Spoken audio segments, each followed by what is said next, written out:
সকাল থেকে আকাশের মেঘটা বেশ ভার, দেখে মনে হচ্ছে যেন কারোর সাথে ভীষণ ঝগড়া হয়েছে। আর সানডে মানেই চিকেন কিংবা মাটন, এটা তো হবেই। কিন্তু প্রত্যেক সময় একইভাবে রিচ খেতে ভালো লাগে না, তাই আজকে চিন্তা করলাম ওটা যদি একটু হালকা করা যায়, তাতে মন্দ কি।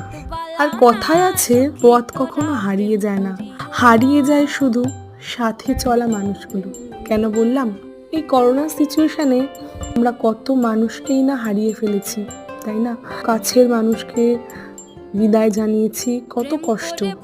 তাদের সঙ্গে নিয়ে আমাদের পথ চলা শেষ হয়ে গেছে, তাদের সঙ্গে তো আর পথ চলা হবেই না, তাই না? কষ্টটাকে সঙ্গে নিয়েই এগিয়ে চলতে হবে আমাদের, ভুলে থাকতে হবে। হয়তো কারোর জন্য অপেক্ষা করে না, সময় তো সময়ের মতনই অতিবাহিত হয়, হয়েও যাবে, আমাদেরও এগিয়ে চলা দরকার। তো টাটা, দেখা হচ্ছে নেক্সট কোনো ভিডিওতে। ততক্ষণ পর্যন্ত ভালো থেকো, সুস্থ থেকো।